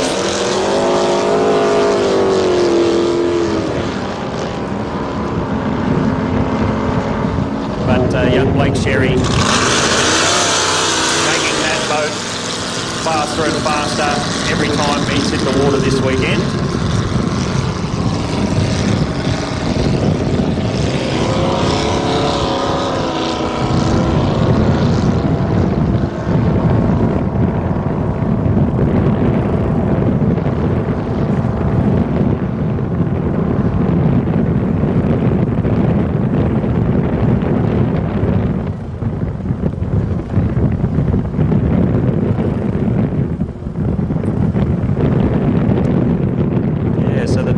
Quiver, a non-starter in this race too, whether that's a bit of an indication on who's coming up in the King of the River, but we'll wait and see. This 5 litre open race is still going to be a bit of a humdinger anyway. Like I said, Blake Sherry with the Wrapped and Impatient, been going better and better all weekend. Be a good matchup against him. The boat Cranky, the red boat, with the relatively newly installed reinforced cockpit, and Melody as well. Even though Melody of this weekend running the little motor, or the club motor as they call it, still out there showing plenty of pace and running well. They did have a broken water fitting after, might have been the first race yesterday, or can't remember, first or second race. Managed to get that sorted out overnight and back on the water. They were a little apprehensive about how long the temporary repair was going to last, but it looks as though it's done well, and it's so far seen them through to the second last race of the weekend. So it looks as though we've got Hot Lemon in pole 1 on the inside, Melody in 2, Cranky in 3, and the White Hydro Wrapped and Impatient on the outside in 4. Blake Sherry comes out wide, cocks the boat around to get a nice straight run down the front straight away. Flag is dropped and away they go. He's going to have a long run around the outside. He's got the nose out in front at the moment. Cranky just in front of the displacements. Melody tries to go with him, and Rhonda Wadovich in Hot Lemon rounding out the field. All right, it is Blake Sherry out in front in the little hydro, the Wrapped and Impatient without the cowling. It fell off earlier this afternoon, but it's not making any difference at all because he's having a fantastic run. Dave Freeman and Cranky in second, then we go back to Melody, and bringing up the rear of the field is local driver Rhonda Woodby. They look fantastic as they do go around those corners. And continues to be Blake Sherry in Wrapped. This will be their final race of the day. Good battle for second and third at the moment between Cranky and also Melody. Green flag conditions as Wrapped and Impatient goes around the Bridgepoint turn with a comfortable lead at the moment. This is the 5.2 litre class going along very, very nicely at the moment.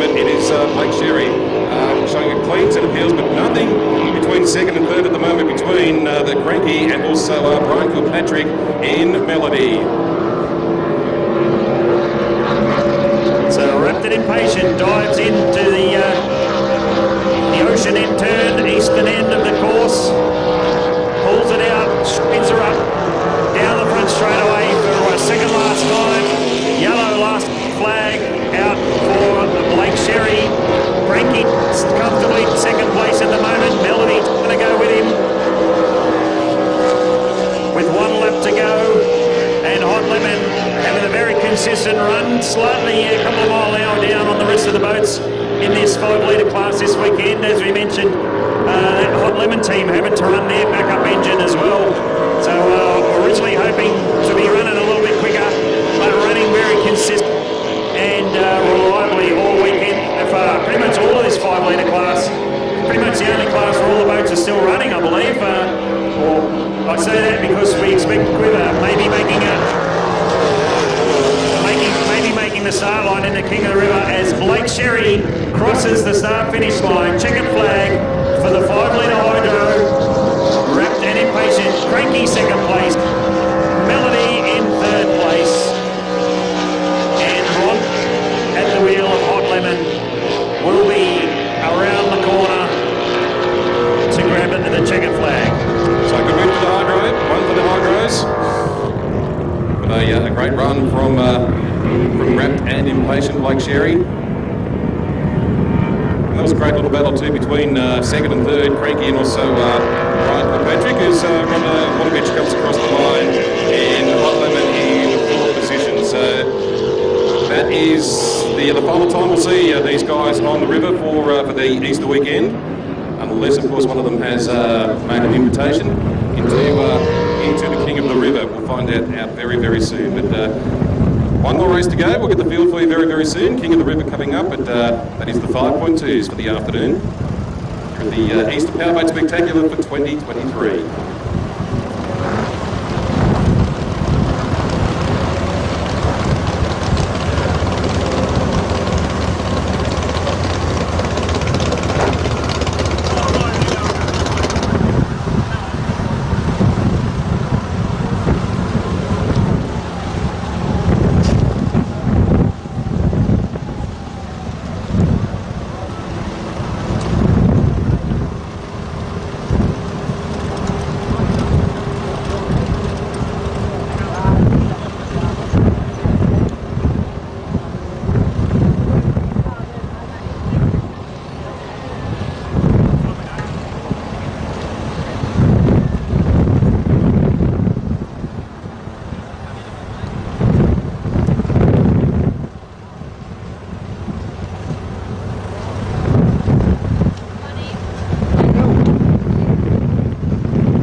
End of the race weekend. King of the River, final race to run. Have the entry list. Out of pole 1, Melody. Pole 2, Sicko. Pole 3, Wrapped. Pole 4, Crazy Duck. Pole 5, Quiver. Pole 6, 117 Motorsports. And pole 7, Rastus. So 7 entries.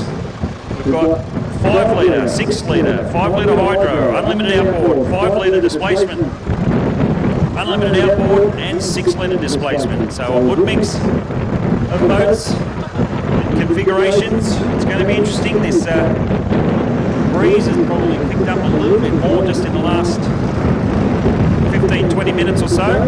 So they're all going to have to be very careful of that. We're going to see some good speeds on the back straight away, as all the boats can run pretty much as fast as they want with the wind.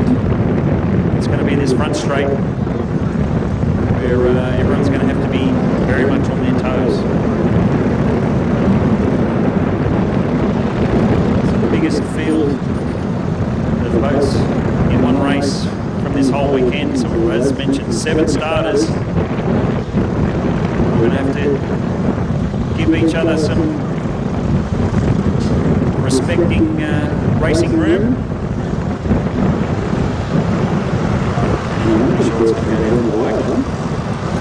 So we've got a good mix of what is left standing in the pits or remaining. Unfortunately, we have no unlimited displacement boats, but still it's a pretty good field, quality field. The 2 unlimited outboards. And it's a hard one to pick, this one, isn't it? Because they're all sort of even speed. So I guess it depends on their positions, their starting positions.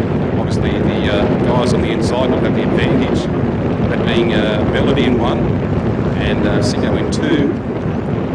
On the outside, they've got to go the longer way. The 117 of Kai Cornell and Steve Rarity in Rastus is the very outside. So anyone's race, King of the River for 2023.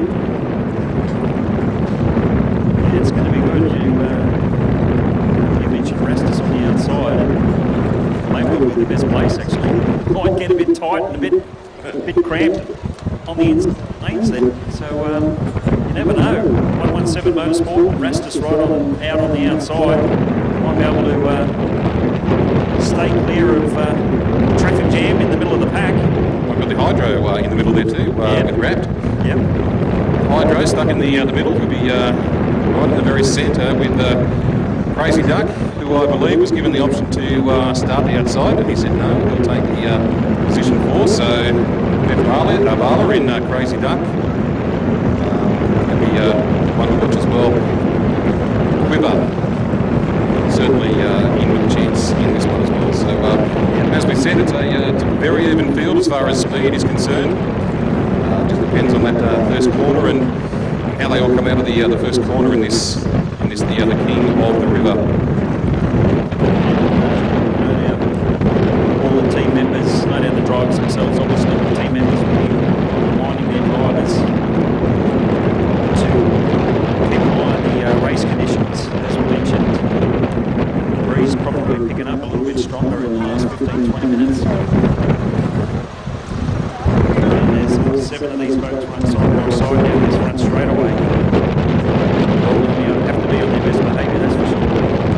We have a chance, a big thank you to all the crews, spectators as well, who've hung around today in very trying conditions. But big thank you as well to all the club officials, the volunteers, all the guys in the control tower.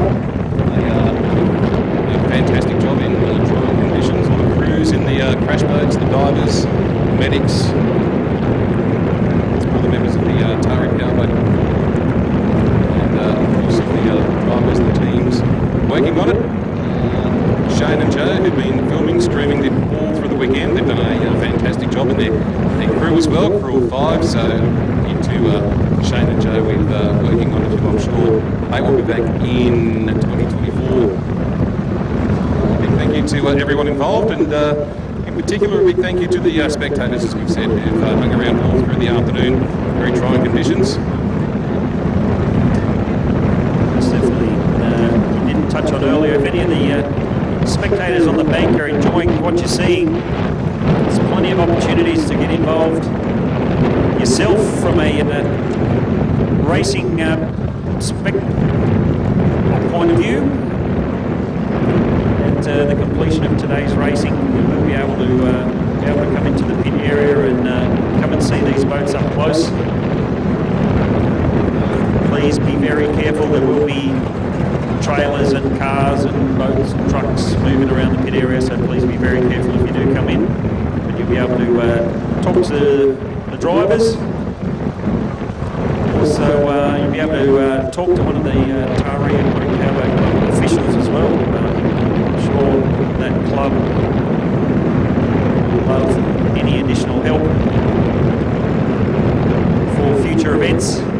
And that doesn't have to be a major contribution. There are other smaller club day events which they run here on the Manning River. You can get involved in those club days first and learn the ropes, help out when and where you can, and then you get to be involved in these major race meetings like the annual Easter Classic. Indeed.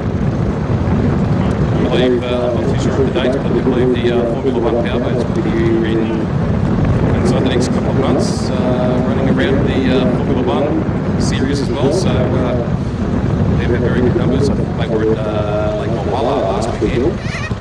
So they'll be here sometime in the month. I don't know the exact date.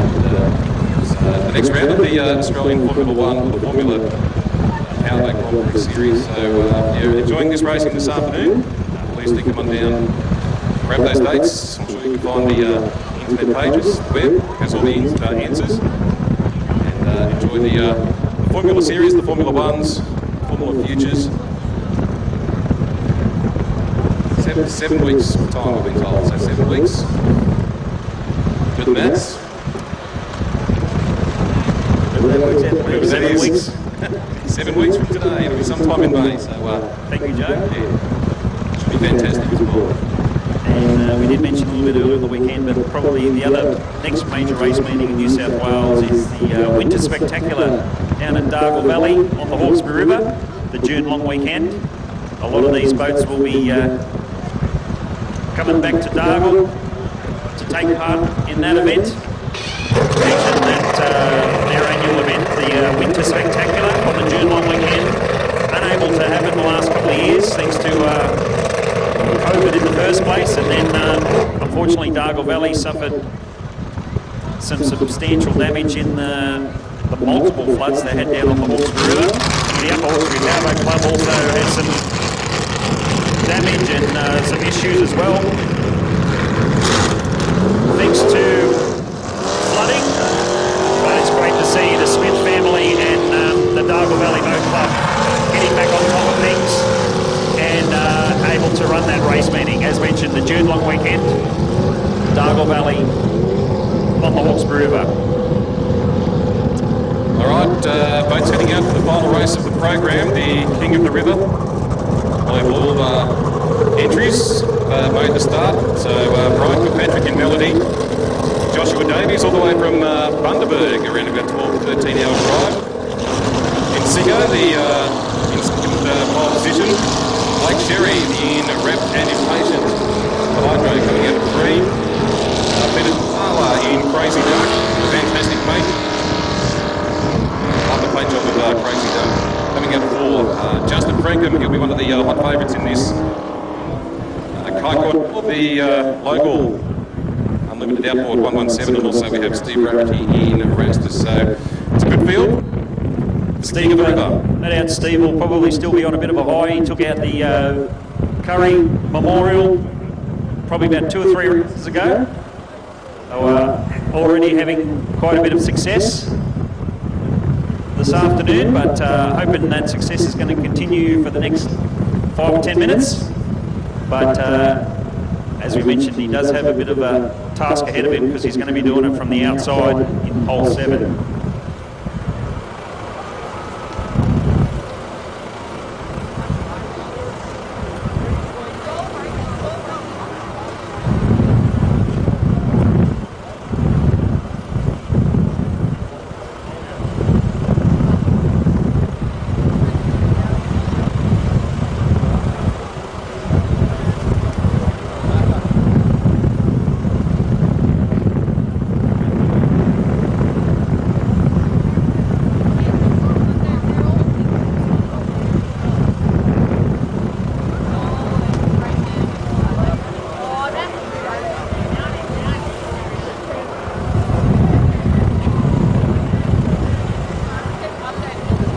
The starter's hands for the final race of the program, the King of the River.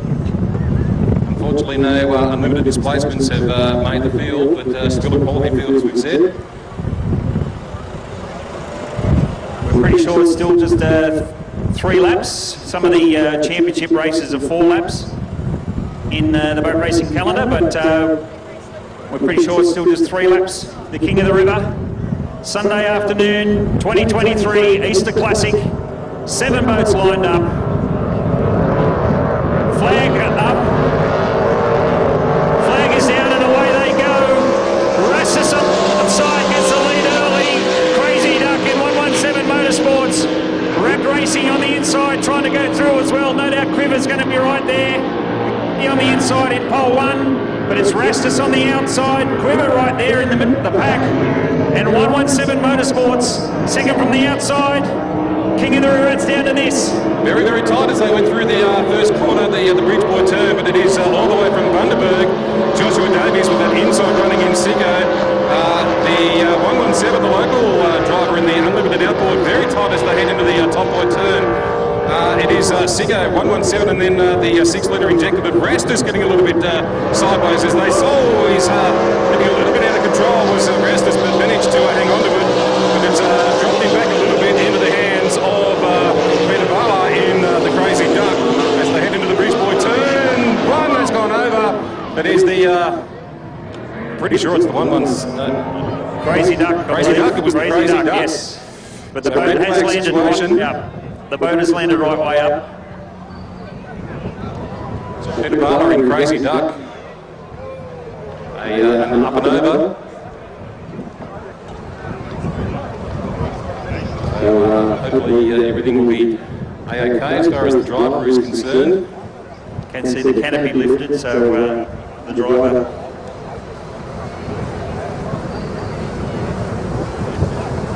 has given a bit of an indication.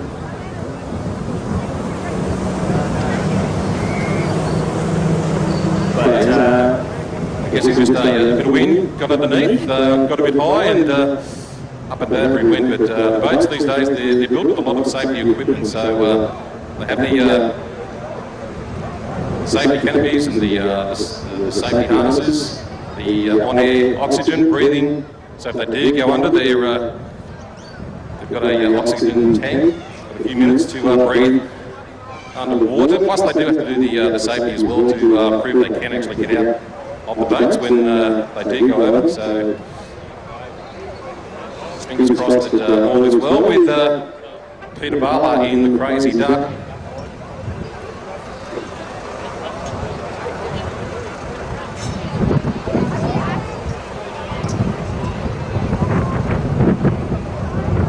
The best part, you can see all of the other boats respecting that red flag as soon as they saw it pull up to a stop.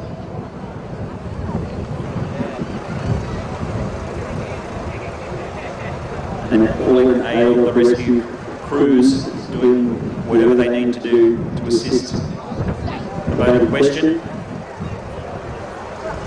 And so, well done to all the other drivers, they pulled up real quick.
He's okay. Thanks to in the boat.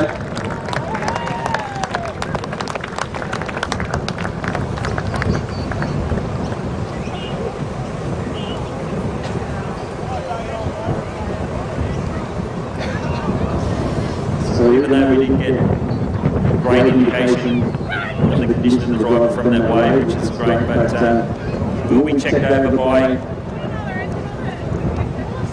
the rescue officials, and thanks to see the unfortunate smile on his face to his crew. So he's obviously all A-OK, which is fantastic to see after a spectacular incident like that. I'll show the safety features of the boat though. Looks like the windscreen is a little smashed in, lost the cowling on the back, but the main thing is the driver is A-OK. As we mentioned they're strapped in very tight these days. They have the harnesses, the windshield, the safety cockpits, the onboard oxygen in case the worst does happen. They do have to get them under the water. They do have a air supply. So great to see that Peter is A-OK. Whether we rerun this race, I don't. I was just going to say, we're just waiting on a bit of an indication of the officials whether they're going to rerun this race or whether they're going to call it. Will be rerun by the sounds of it. Well, all these boats will come back to the pits, back to the ramp, potentially just quickly get checked over.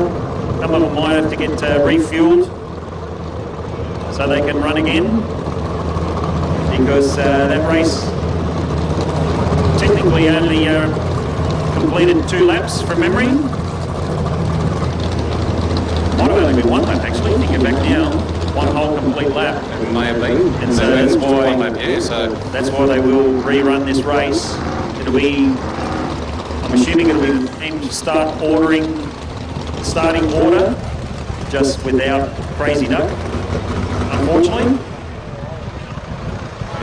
here's one of the main races, the beach races on the program, so they do want to have a presentation of trophy with the King of the River later on this evening, so we'll do a rerun. So as I said, made the review of the drivers, competitors, they may have to refuel.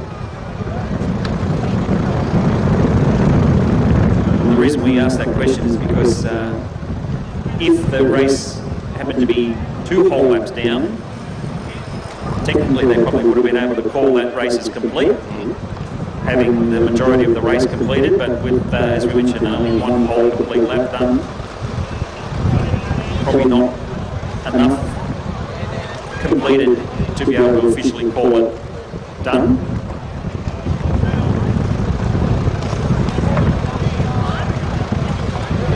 It's unfortunate. Drivers having a great run in that race.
appreciate your patience working with us.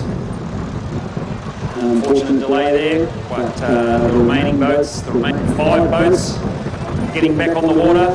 They were refueled on the ramp. The white hydro raft was lifted up off the water to drain all the water out. And as we mentioned, as we understand it, the pole positions will be the same. Crazy Duck. And minus Quiver. We realised the boat Quiver did not enter or hit the water to start that last race. So what we have left is Melody, Rastus, Sicko, 117 Motorsports and Wrapped Racing. So we got 5 litre hydro, 5 litre displacement, 2 6 litre displacements and 1 unlimited outboard.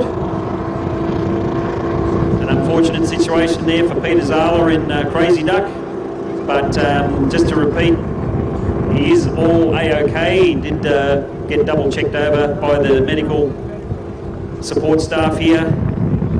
Once he got back to the pits, you saw he gave the wave from the cockpit as he got towed back to the ramp, which is a fantastic indication of the condition he was in. Certainly a great signal after a situation like that. And the good thing is no major to the boat itself. And the windscreen, there was some damage there, but fingers crossed no major damage to the dare we say the main part of the boat. Indeed, but the main thing is Peter was A-OK, and Most of it. we've mentioned the safety features in all these boats these days. They're top notch with the safety cells, the safety harness, onboard oxygen. So great to see Peter is A-OK. As you mentioned, just the windscreen and a few internals, probably a little bit of damage, but internals, luckily, not personal injuries. yes, indeed. But good to see he's he'll be a spectator to this one. So final race of the program for the Easter Classic of 2023. The rerun of the King of the River. With just the 5 boats. No doubt, 1-1 Motorsports, the other unlimited outboard, will be heavy on the down trim button going into the wind, especially after seeing what just happened. Flag is up. They're all lined up. Flag is down and away they go. Wrapped hydroplane on the outside. Rastus on the inside. 117 Motorsports. Sicko, the Blackbird, closest to the pin, and Melody on the inside. But it's either Wrapped on the outside or Rastus. It's going to go into the top end turn at the front of the pack. All right, it is Blake Sherry out in front in Wrapped and Impatient, but here comes the acceleration of Rastus in the middle of Joshua Dillon. Fantastic run. And the other 117. It is very, very close. All 4 boats going into the top buoy turn together side by side, but it is Sicko, so 1 down, 2 to go. And this King of the Sicko out in front from Wrapped and Impatient, and also Rastus, and the 117 of Pike Cornell not too far behind as well, with Melody bringing up the rear of the field as they head into the bridge buoy turn for the second last time.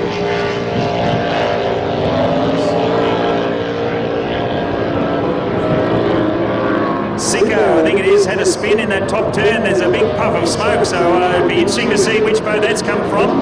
Rastus out in front, has a bit of a bounce on a wave. Blake Sherry interrupted now, currently second place. 117 Motorsports, the unlimited outboard, in third place. Rastus goes around that top turn nicely, Wrapped. Young Blake Sherry at the wheel, out wide. 117 Motorsports trying to put the inside. Unfortunate finish there for Sicko after that spin on the bridge end turn and the last lap. He's had to pull off the course. We did see, as mentioned, a big puff of smoke. Not exactly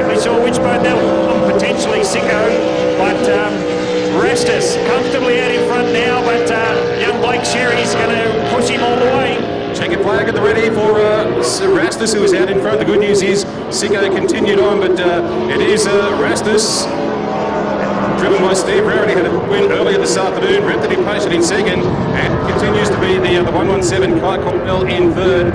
Checkered flag is at the ready. It is the King of the River for 2023, and it will be Steve Rarity from the Roman Terrace Powerboat Club taking the checkered flag. The honours. Kai Cornell has moved up into second position in that final turn. Great result for the local Kai Cornell in the 1-7, and Blake Sherry rounding up the field in third. So a great field just coming across the line now is Melody. So big win for Steve Rastus. It's been a fantastic weekend. He won one of the big trophies. And he has won the King of the River for 2023. Unfortunately, bad luck for Psycho.